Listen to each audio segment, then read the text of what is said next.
Экинчи бап. Юсуф. Бечара кызай, сага кантип жардам бере алам? Юсуф ыйдан көзү кызарып шишиген Турсунду карап, кантип соороторун билбей ичинен аяп отурду. Ал оюнда эжеси Муваза жылуу сөз айтып сооротсо экен деп тиленди. Бирок ал экөө катарлашып отурганы менен балким ыйлап бугун чыгарып алсын дедиби, аны кылчак карап коюп үндебеди. Эжесинин ыйлап алган адам кыйла жеңилдеп калат деп мурда айткандары эсине түштү. Азиялыктар сыяктуу эле дунгандар да элдин көзүнчө аялдарга сезимдерин ачып айтып беришпейт. Эжесинен ыйбаа кылган Юсуф анын көзүнчө Турсунга бирдеме дегенден тартынып турду. Анын үстүнө кичинекей кыздын алдында өзүн оңтойсуз да сезип келаткан. Арабада отурган эжесине жакын келип, дунган тилинде "Баардыгы жайындабы?" деп сурады. "Жакшы эле баары. Анын ордунда ким болсо да ыйламак. Эртеңден баштап Турсунду дунган тилине үйрөтө баштайм.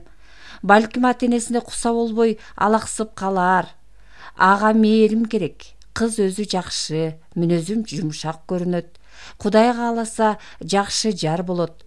Жолдон бизге орус начальник кошулат деп аттың эле, ага качан жолугабыз?" "Ага түнөй турган жерден жолугабыз. Бирок биз ал жерге өтө кеч жетебиз. Иңир кирип калды. Айлананын баарын тоолор курчап турат. Бизди коштоп жүрө турган адам жолду жакшы эле билеби? Жол кууш экен. Араба ала салып кетпеси болду. Камтама болбоңуз. Мен сиз отурган арабаны айдаган адамды алмаштыртам. Ушул эле жер бир аз кууш болбосо, мындан аркы жол жазы, анан түз. Парданы түшүрүп алыңыз. Суук түшүп калды." Ал Мувазанын кооптонуп жаткан абалын жакшы түшүнгөндүктөн аны тынчтандыруу үчүн гана арабакечти алмаштыруу сунушун айткан эле. Эжеси менен сүйлөшкөн соң, алдыдагы кербен башына өтүп, арабакечти алмаштыруу жөнүндө буйрук берди. Юсуфтун көз алдына эжеси экөөнүн башынан өткөн окуялар кечээ бүгүнкүдөй тартыла түштү. Алардын ата-энеси каза болгондо Муваза кудум азыркы Турсундай 12 жашта, ал эми өзү болгону 2 жашта болгондуктан эсинде жок эле. Ата-энеси кандайча каза болгонун ага эжеси айтып берген. 1875-жылы Юсуф төрөлгөн маалда ата-энеси Семиречинин Токмок аймагына жакын жерде турушчу. Алардын үй бүлөсү да башкалардай эле аябай кедей турмушту башынан кечирип жаткан кезде, энесинин Кытайда жашаган бир тууган жалгыз эжеси аларга жардам бергиси келсе керек. Кытайга келип оокат кылбайсыңарбы деп сунуш кылып калат. Оор турмуштан эптеп кутулуу айласын кылып, анын сунушун дароо кабыл алышат да кетүүгө камырышат. Эжесинен кат-кабар алып келген адам алардын курулушка байланыштуу жеке чарбасы бар экендигин, жашоосу башкаларга салыштырмалуу жакшы экендигин, эгер кетүүнү кааласа, Кытайда аларды кантип таба алаарын да айтып берет. Бирок алар Турпанга жетелекте эле жолдон кырсык басат. Юсуфту алдын алып отурган энеси Муваза жана 2 сапарлаш аял болуп арабада, атасы болсо арабанын жанында коштоп, тоолуу Капчыгайды бойлогон жолдо кетип баратышкан. Бир кезде чукул эңкейиш пайда болуп, араба кокусунан оодарылып кетип, атасын басып калат. Арабада отурган адамдар туш тарапка ыргыйт. Атасынан башкасынын баары аман калышат. Көрсө оодарылып ылдый кулаган араба төмөн жакта өсүп турган даракка барып урунуп, такалып калгандыктан гана алар аман калышкан экен. Атасы бечара деле эгерде кулаганда башы ташка тийбесе аман калмак тура. Ал кезде ызы-чуу түшүп жатып, этибар алган эмес беле. Арабадан кулаганда апасынын буту сынган экен. Юсуфтун үй бүлөсү менен кошо бараткан адамдар менен эптеп атасынын сөөгүн көмүштү да андан ары жолулашты. Андан аркы жол курусун, Турпанга чейин апасы да, Муваза да көрбөгөн азапты көрүшкөн экен ошондо. Апасынын жаракат алган буту шишип, баса албай жаны көзүнө көрүнүп онтолойт. Апасына барам деп чырлап басылбай ыйлаган инисин соорото албай, кошо ыйлаган Мувазанын көзүнөн жашы онтала төгүлөт. Ошентип отуруп эптеп Турпанга жетишип, апасынын бутун дарыгерге көргөзүшсө, ал бутунун сөөгү бир нече жеринен сынып кеткенин айтып, шак-шак коюп берди да, ооруганын сезбей, жеңилдей түшөсүң деп апийин берди. Энесин башка бейтаптардын жанына бир бөлмөгө жаткырышты. Муваза менен Юсуфту бир бай уйгурдун уй сарайын жашаганга ыңгайлаштырып алышкан кыргыз үй бүлө жанына алды. Алар ошол жерге өздөрү менен кошо алып келаткан анча-мынча оокат буюмдарын жайгаштырышты. Алгачкы күндөрү апасы үргүлөп эле уктап жатты. Муваза апасынын жанынан карыш жылган жок. Ага кыргыз үй бүлөсү берген тамакты, тоң майга куурулган ундан жасалган суюк куурма чайды ичирип жатты. 3-күн дегенде энесинин дени табы көтөрүлүп жөөлүй баштады. Кээде эс акылына кирип калганда, Кытайдагы эжесинин дарегин кечке кайталап, аны кантип тапса болоорун айтып, ким сураса да биз дунган эмеспиз, биз Хейбейден келген кытайларбыз деп айткыла деп кайра-кайра табыштап жатты. Анан эле кайра эс учун жоготуп жатып калды. Бир нече күндөн кийин анын буту кызгылт көк тартып, ириң жыттанып сасый баштады. Дарыгердин үйүндө 3 жумага жакын жатып, байкуш апасы эсине келбеген бойдон кете берди. Муваза дарыгерге апасынын чөнтөктөрүнөн тапкан акчанын жарымын берди да, калган акчасын апасынын сөөгүн жашырганга жумшады. Апасын жерге бергенден 1 жумадан кийин Кытайга барып, өмүрү көрбөгөн тайжесин табууну чечти. Алар баш калкалаган үй бүлөнүн ээси Бейжиңге карай кетип бараткан кербендеги адамдар менен макулдашып сүйлөшүп берди. Үй ээсине ыраазы болгон Муваза аларга акча сунду эле караманча каршы болуп албай койду. Ал, балким качандыр бир кезде мен да жардамга муктаж болоормун, мага да дили таза адамдар жардам берер. Ошондо жараткан Кудай менин силерге жасаган жакшылыгымды кайтарган болот. Юсуфту жакшылап кара, деп узатып койду. Турпандан Бейжиңге чейинки жолду кыйналбай эле өтүштү. Юсуф өзүнө болушаары жок жетим калганын, эми эч качан мурдагыдай болбой турганын туйгандай, ыйлабай тынч келди. Бейжиңге келген соң колунда көтөргөн иниси менен жүктү алып жүрүү кыйын экенин түшүндү да, алардан кутулууну чечти. Кербендер токтогон жерде адамдар аябай көп болгондуктан, ал ошол эле жерге төшөнчүлөрүн, кээ бир идиш аяктарды жана атасы менен апасынын кийимдерин сата турган болуп жая салды. Турпандан бери өзүнүн арабасына салып алып келаткан киши менен бир аз кеңешти да, буюмдарын жарым баада, кээ бирөөнү андан да арзан сата баштады. 1 сааттай убакытта апасынын эски көйнөгүнөн башкасынын баарын сатып бүттү. Сатылбай калган көйнөктүн жардамы тийди. Анын этегине Юсуфту ороду да жонуна артып алды.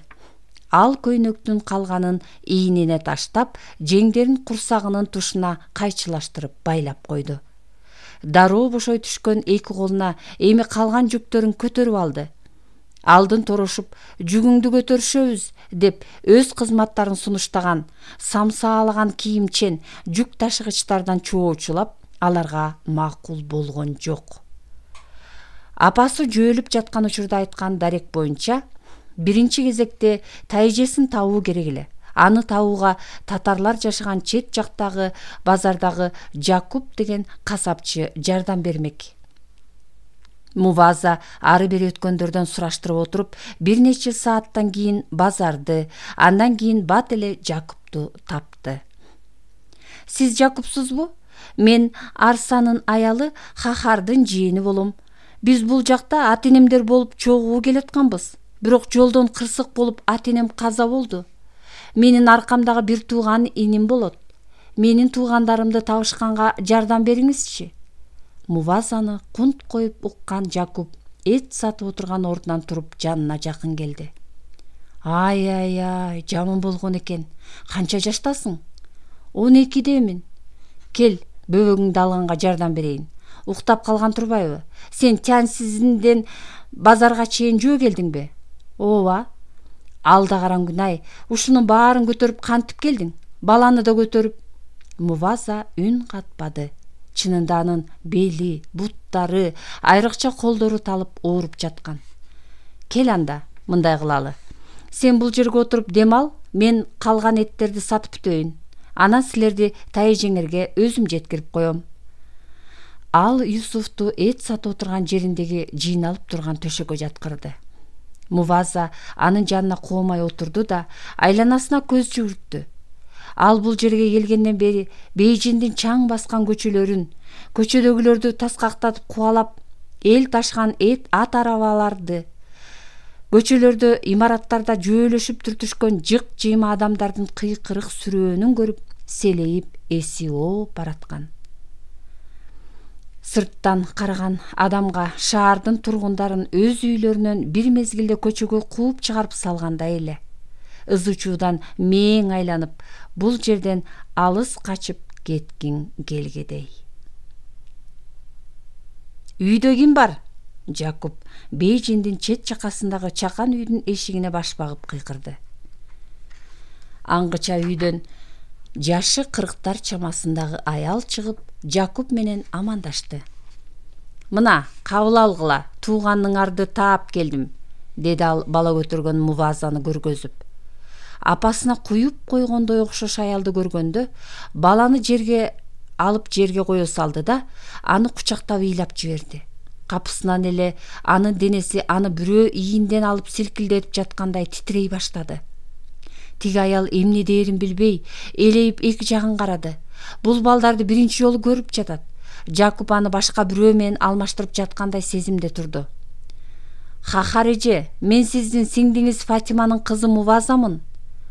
Фатиманын өзү каякта?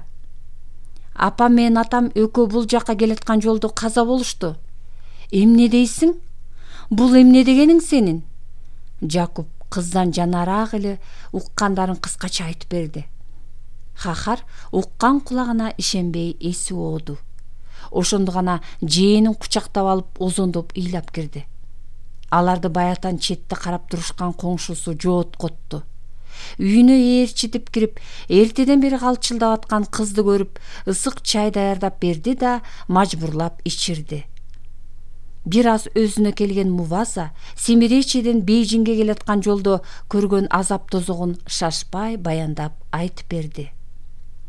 Хахардын айтуусунда ал ырасында эле 3 жыл мурда Семиречиге барып келип жүргөн чала таанышынан ошол жактагы кичүү сиңдисин таап берүүнү суранган эле.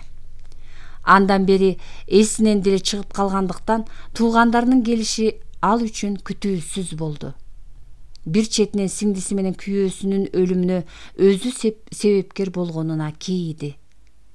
Кой, Хахар, өзүңдү күнөөлөй бербе, жараткандын жазмышында арга жок, деп сооротtu аны Жакуп. Андан көрө балдардын курсагын тойгуз, 2,5 ай жолдо келет деген оңойбу. Могу көөдөй болуп кирдеген баланы жуундурбасаң болбойт. Ооба, ырас, тамак даяр, деп бөлмөнүн ортосундагы жапыс столго тамак ашын жая баштады. Тамактангандан соң баланы жуундурганга суу жылытайын. Коңшу аял менен Жакуп экөө кетишти. Тамак ичип отурганда Муваза Арса байке каякта деп сурады. Ал жумуштан кайта элек, жумуштан кеч келет. Азыр ал мындан анча алыс эмес жерде үй куруп жатат. Сиз менин апамды качан көрдүңүз эле? Көп болду. Чоң энен каза болгон жылы көргөм. Ал кезде сен 5 жашта элең. Сен эсиңде жокпу? Муваза шыпшынып башын чайкады.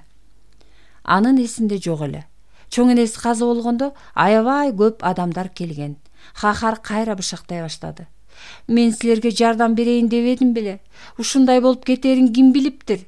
3 жыл мурда жалгыз кызыбызды турмушка узатканда Арса экөөбүз тиктешип жалгыз калдык. Ошол кезде Арса да өзүнө жардамчы издеп жаткан. Ар ойлоп, бир ойлоп, сен атаң менен апаңды биякка чакырууну туура көргөнбүз. Сен раматтылык атаң өтө мээниткеч адам эле. Колунан көп иш келмек. Жаныбызда жакын адамдарыбыз болуп, мага да жакшы болмок. Бул жактагы шарты силерге караганда жакшыраак. Акырындап буттарына турушмак. Юсуфтун тамак ичип жатканын көрүп ойлуу кобуранды. Иниң жөнүндө укпаптырмын. Апаңа аябай окшош тура. Байкуштарым ай, эмне деген азаптарды көрдүңөр?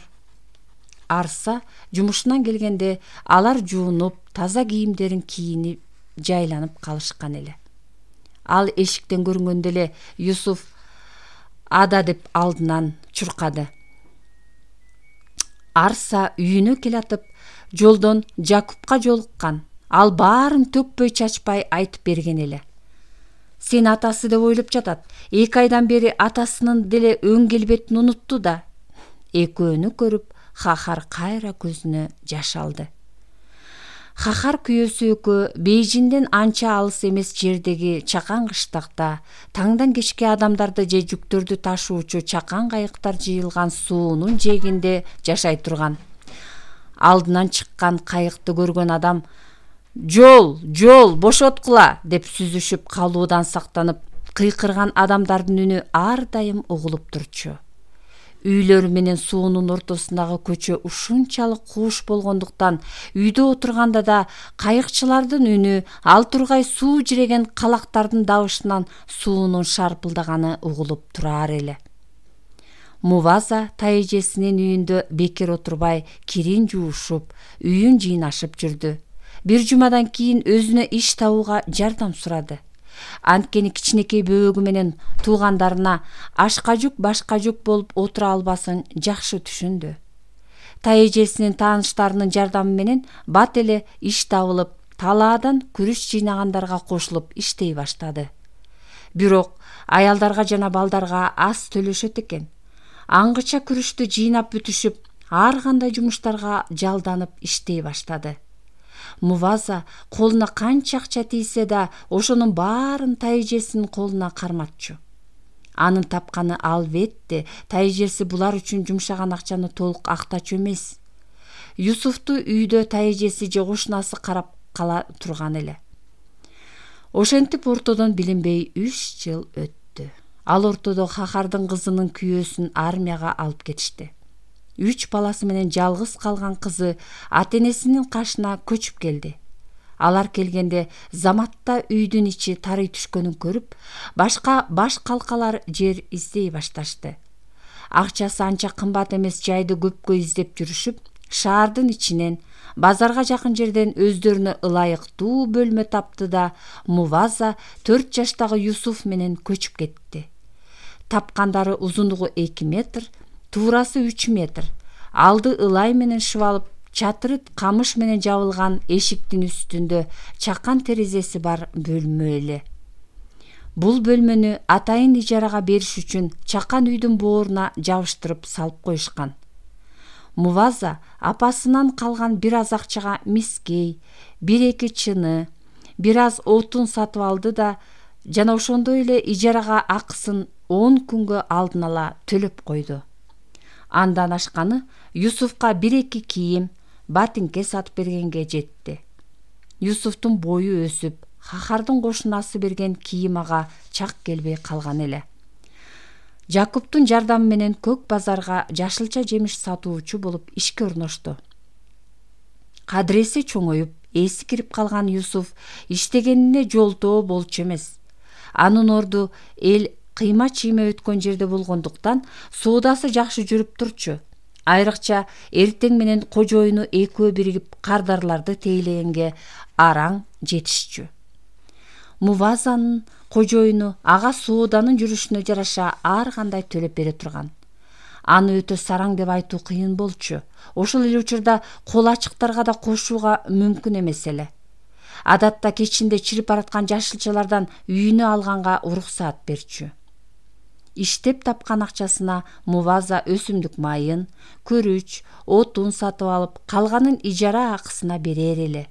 Жеген тамактары күнүгө окшош, жөнөкөй боло турган. Муваза ар күнү өздөрү жаткан бөлмөдө жашылчаларды тазалап, бышырып алчу. Иниси экөө ал жашылчалар менен алдын ала даярдап койгон күрүчтү кошуп жешчү. Эртең мененкисин болсо сууга кайнаган күрүчтү ичишчү. бир айда 1-2 жолу Жакуптан арзаныраак бир аз эт же койдун ич этин сатып алар эле. Юсуф 10 жашынан баштап эжесине жана кожоюнга жардамдаша баштады. Ал тың жана акыл эстүү болуп чоңоюп келатты. Эсептегенди бат эле үйрөнүп алып кошконду жакшы билчү. Кожоюн эми аларга сырттан гана көзөмөлдөп көз салып турчу болду. Бара-бара Мувазанын айлыгын көбөйттү. Ал акырындап акча чогултуп отуруп, 4 жылдан кийин өз алдынча орун сатып алып, соода кыла баштады. Адегенде жашылча жемиш сата баштаган менен сооданын түрүн кеңейтүү керектигин тез эле түшүнүштү да, жашылча жемиштерге кошуп башка дагы күрүч, ун, туз, кургатылган мөмө жемиштерди, буурчактарды сата башташты. Товарларын жайганга көбүрөөк орун болуш үчүн 2 катарлуу жана көп бөлүктүү текчелерди ойлоп табышты. Ар бир товарды өз-өзүнчө койгон аябай ыңгайлуу эле. Өздөрү башкалардай товардын аркы бетинде эмес, бери кардарларга жакын жайгашышты. Алардын бул жаңы ыкмасы убакыт коротуп, ары-бери басып жүрбөй, баардыгын бир орундан соода жүргүзгөндү жана сатуучу менен кеңешип маектешкенди жакшы көргөндөргө аябай жакты. Айрыкча адамдар ар бир суроого өтө дилгир жооп берип, ар бир кардарын жакшы тааныган, өткөндө эмне товар сатып алганынан өйдө эсептеп калган, сылык сыпа мүнөздүү Юсуфтан соода кылганды жактырышчу. Ал дайыма: өткөндө тандап алган күрүч сизге жактыбы? Же болбосо, бизден сатып алган калемпир сиз каалагандай бекен? Деген сыяктуу суроолорду берип турар эле. Эжеси айткандай, Юсуф жайдары, тамашакөй болгондуктан адамдар аны менен сүйлөшкөндү жакшы көрүшчү. Жашоолору акырындап бир нукка келе баштаганда, анын каршы болгонуна карабай, эжеси Юсуфту мамлекеттик мектептин 1-тепкичине окууга жиберди. Эжеси түшкө чейин өзүнө жардамчы алып алды. 2 жыл таңдан кечке тырышып, эбегейсиз көп иероглифтерди жана байыркы трактаттарды жадыбалдай жаттап окуган бала 3-жылы мектепке баруудан карамаганча баш тартты да кайрадан эжесине жардамдаша баштады. Бир күнү Юсуф дагы бир соода түйүн ачууну сунуштап калды. Аны бирок базардын өзүндө эмес, шаардын борборуна жакын жерде ачыш керектигин айтты. Дөңгөлөк жасап алып, баарын сатып бүтмөйүнчө ары бери сүйрөп сата берсе болот. Бул жерден ага жарым саатта барса болот. Мен таң эрте товарды дөңгөлөккө салып алып жеткирип барам.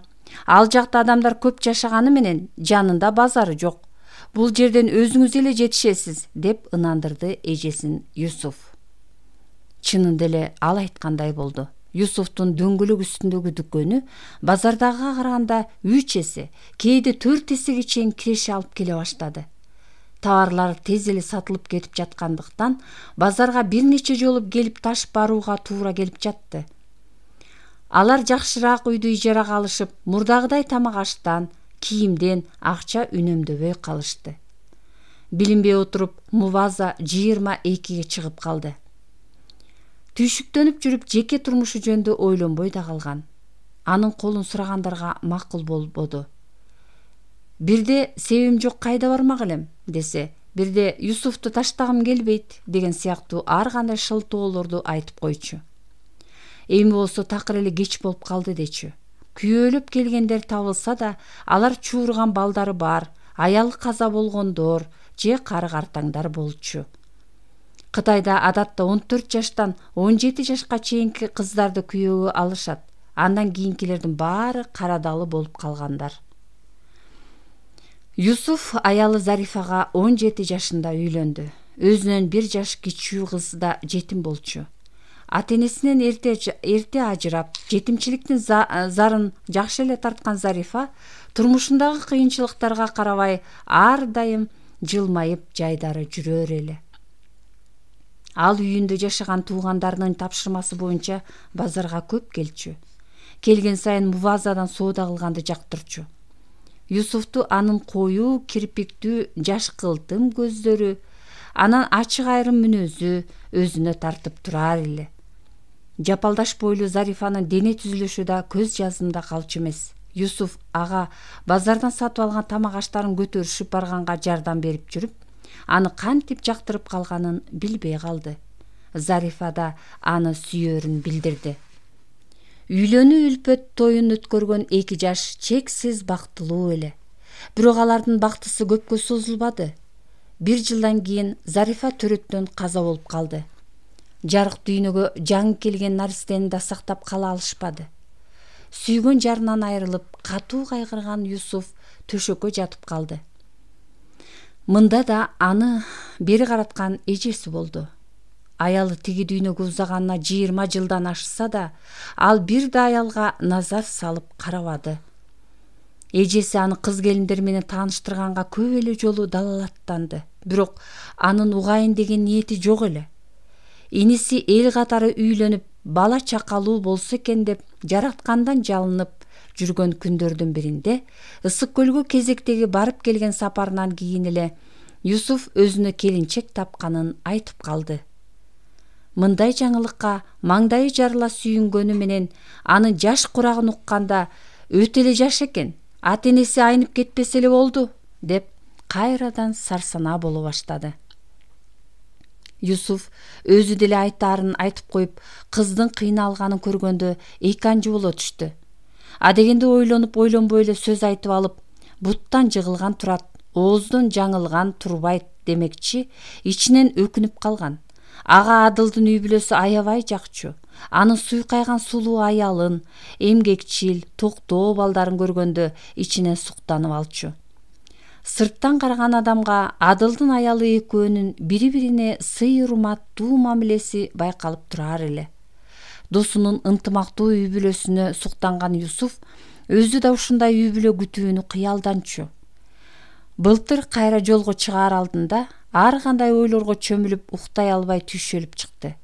Анткени өзү жыл сайын убара болуп келип отурбай, товарды ошол жерден Кытайга жөнөтүп турган ишенимдүү кишини табуу керек болду. Албетте, Адыл досу ошондой ишенимдүү адам эле. Бирок досу экөө тең качандыр бир кезде картайышат да. Андыктан аларга жаш, иштин көзүн көрө билген адам керек. Ошондо Адылдын уулу самаган ошондой адам болот деген ойго туша алды.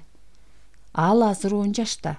Жаш болсо да акыл эстүү, ар нерсеге зирек экени байкалып турат.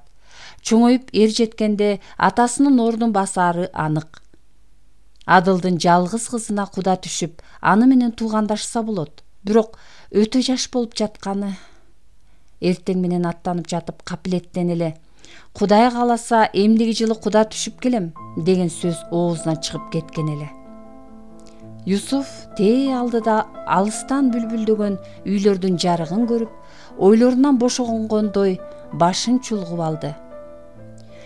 Кербен калк жайгашкан жерге жакындап калган экен. Демек, алар ошол жерге токтоп түнөшөт.